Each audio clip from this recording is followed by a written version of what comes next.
الحمد لله وكفى وسلام على عباده الذين اصطفى أما بعد فأعوذ بالله من الشيطان الرجيم بسم الله الرحمن الرحيم إذا جاء نصر الله والفتح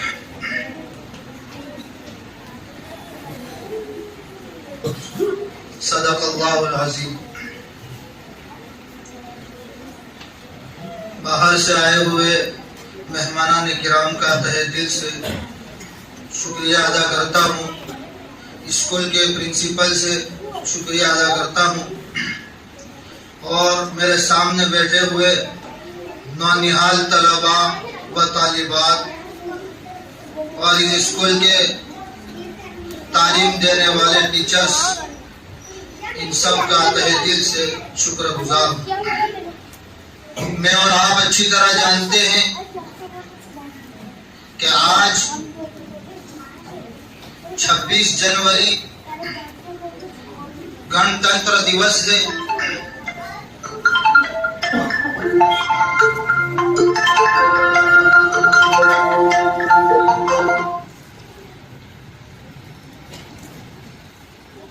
ہماری آزادی کا یہ دن میں اور آپ اور ہندوستان میں بسنے والے ہر ہندوستانی شہری، چاہے وہ شہر میں رہنے والے ہو، گاؤں دیہات میں رہنے والے ہو، ہر ایک کی ذمہ داری ہے اور ہر ایک اپنی ذمہ داری کو نبھا رہا ہے اور آج کے دن خوشیاں منا رہا ہے۔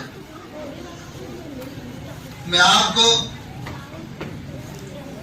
پیچھے لے جا کر تھوڑی سی ہماری غلط فہمیوں کو دور کرنا چاہتا ہوں۔ یہ ہمارے نونہال نہیں سمجھتے ہیں کہ 15 اگست اور 26 جنوری یہ دونوں چیزیں ان کے لیے برابر ہیں، لیکن تاریخ کے ورق پر جب نظر ڈالی گئی تو پتہ چلا 15 اگست وہ الگ چیز ہے، 26 جنوری وہ الگ چیز ہے۔ مورخین نے لکھا ہے کہ 15 اگست کو ہمیں آزادی تو ملی تھی لیکن مکمل آزادی نصیب نہیں ہوئی۔ انگریزوں کی طرف سے یہ کہا گیا کہ قانون ہمارے رہیں گے، اور ہم ہندوستانی کہہ رہے تھے کہ قانون ہمارے رہیں گے۔ بالآخر سے طے یہ ہوا کہ کچھ قانون ہمارے نافذ کر دیے گئے اور کچھ قانون انگریزوں کی طرف سے تھے جن کے ہم غلام بنے بیٹھے تھے، ہم کو بٹھایا گیا تھا۔ تھوڑا سا وقت گزرنے کے بعد 1950 کے اندر، بلکہ ایک سال پیچھے 1949 کے اندر جب مکمل آزادی ہمیں مل گئی اور سارے قانون ہمارے یہاں کے پوروجوں نے، چاہے وہ مہاتما گاندھی کی شکل میں ہو، چاہے وہ سبھاش چندر بوس کی شکل میں ہو، چاہے وہ ولبھ بھائی پٹیل کی شکل میں ہو، چاہے وہ مولانا آزاد کی شکل میں ہو، چاہے وہ مولانا جوہری کی شکل میں ہو، چاہے وہ مولانا قاسم نانوتوی کی شکل میں ہو، چاہے وہ مولانا حسین احمد مدنی کی شکل میں ہو، کہا کہ اب ہمارے ہندوستان میں قانون ہم بنائیں گے اور ہمارے قانون کے حساب سے یہ دیش چلے گا۔ بابا صاحب امبیڈکر نے اس قانون کے اس ہندوستان کے سنویدھان کو بنایا، چاہے وہ ہندو مذہب کے بھائی ہو، چاہے وہ مسلم مذہب کے بھائی ہو، چاہے وہ عیسائی مذہب کے بھائی ہو، جن مذہب پر عمل کرنے والے، چلنے والے، جس طریقے سے بھی رہ رہے ہو، سب کو اس ہندوستان میں رہنے کا پورا ادھیکار۔ یہ قانون بنا، اس میں لکھا گیا، اور یہ پوری دنیا کے اندر سب سے بڑا قانون اس وقت لکھا گیا 1950 کے اندر۔ ہندو اپنے مذہب پر چل سکتا ہے، مسلمان اپنے مذہب پر عمل کر سکتا ہے، عیسائی اپنے مذہب پر عمل کر سکتا ہے، اور انگریزوں کو یہاں سے ہر طرح کی قربانیاں دی بزرگوں نے۔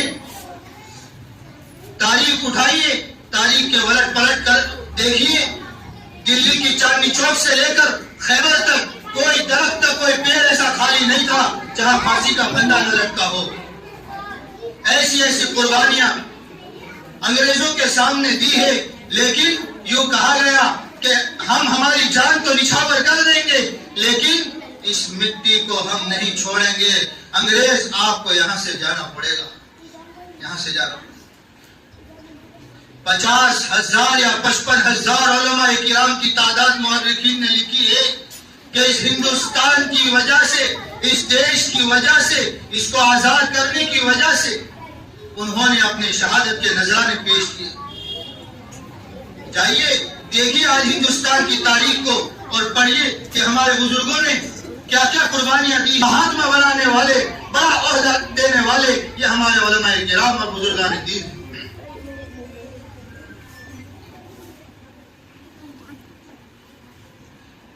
جب انگریز نے 2 علماء کرام کو قید و بند کی زندگی میں ڈال دیا گیا اور سلاخوں کے پیچھے ڈال دیا گیا، بڑا عجیب و غریب، جتنا چالاک وہ انگریز تھا اتنا بے وقوف بھی تھا۔ علماء کرام کو، مولانا جعفر تھانیسری کو اور ایک دوسرے علماء ہے، ان دونوں کو جب پھانسی کا آرڈر دے دیا گیا انگریز کے لیڈر کی طرف سے، اور جو ان کا چپراسی آیا اور خبر دی اور کہا کہ تم دونوں کو کل صبح پھانسی دینے پر لے جائیں گے، تو وہ دونوں ایک دوسرے کے ایسے گلے مل رہے ہیں اور کہہ رہے ایسا لگ رہا ہے، وہ چپراسی دیکھتا رہ گیا اور دیکھ رہا ہے کہ ان کو جیسے کوئی خوشی کا ہم نے تحفہ دیا ہو، ایسے مل رہے گلے کہ اب ہم حشر کے میدان میں ملیں گے۔ وہ چپراسی بھاگتا دوڑتا وہ انگریز کے پاس گیا اور کہا کہ ہم نے ان کو پھانسی کا آرڈر دیا ہے لیکن یہ تو خوشیاں منا رہے ہیں، ایک دوسرے سے گلے مل رہے ہیں کہ اسی وقت کا ہم کو انتظار تھا، لیکن ہم یہ مٹی چھوڑنے والے نہیں ہیں، ہم یہ مٹی چھوڑنے والے نہیں ہیں۔ وہ بیوقوف انگریز کیا کہنے لگا کہ ہم ان علماء کرام کو خوش ہونے نہیں دیں گے، ہم ان کی پھانسی کو کینسل کرتے ہیں۔ بات سمجھ میں آ رہی ہے؟ یہ نونہال جو ہے، آج ہمارے دل و دماغ کے اندر یہ بات بیٹھ جانی چاہیے۔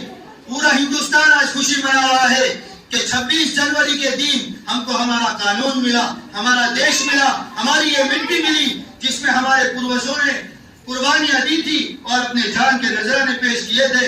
ٹامسن کا واقعہ مجھے بچپن کے زمانے کا یاد ہے جو اسکول میں پڑھایا گیا تھا۔ یہ انگریز کا ایک بہت بڑا لیڈر تھا، ٹامسن کا نام، اس کا نام آتا ہے۔ اس نے کہا کہ میں نے میری کھڑکی سے دیکھا کہ 40 علماء کرام کو بوریوں میں بند کر کے ندی نالوں میں بہا دیا جاتا تھا، تیل کے کڑاؤ کے اندر ڈال دیا جاتا تھا اور جلا دیا جاتا تھا۔ ہزاروں قرآن کریم جلا دیے گئے، لاکھوں کی تعداد میں۔ ان انگریز کا یہ نظریہ تھا کہ یہ علماء کرام جب تک ہندوستان میں ہیں، یہ ہندوستان کو ہم اس پر قابض نہیں ہو سکتے، یہ قرآن کریم جب تک ہندوستان میں ہے ہم اس پر قبضہ نہیں پا سکتے۔ اس لیے ان دونوں چیزوں کو مٹانے کی فراق میں تھے، لیکن ہمارے علماء کرام نے بخاری شریف کو بند کر دیا، دارالعلوم میں پڑھائی بند کر کے میدان میں اترے، مولانا حسین احمد کی شکل میں اور ہندو بھائیوں میں سے مہاتما گاندھی کی شکل میں، سبھاش چندر بوس کی شکل میں۔ اگر ایک طرف ہم مولانا قاسم نانوتوی کی تاریخ کو یاد کرتے ہیں تو مہاتما گاندھی کی تاریخ کو ہم بھلا نہیں سکتے۔ اگر ایک طرف ہم مولانا حسین احمد مدنی کی تاریخ کو یاد کرتے ہیں تو ہم سبھاش چندر بوس کی تاریخ کو بھلا نہیں سکتے۔ اگر ہم ایک طرف مولانا جوہر کی تاریخ کو یاد کرتے ہیں تو ولبھ بھائی پٹیل کی تاریخ کو ہم بھلا نہیں سکتے۔ اسی لیے شاعر کہتا ہے، دے سلامی اس ترنگے کو جس سے تیری شان ہے، سر ہمیشہ اونچا رکھنا اس کا جب تک دل میں جان ہے، جب تک دل میں جان ہے۔ کچھ نشہ ترنگے کی آن کا ہے، کچھ نشہ ماترو بھومی کی شان کا ہے۔ ہم لہرائیں گے شان سے یہ ترنگا، نشہ یہ ہندوستان کی شان کا ہے۔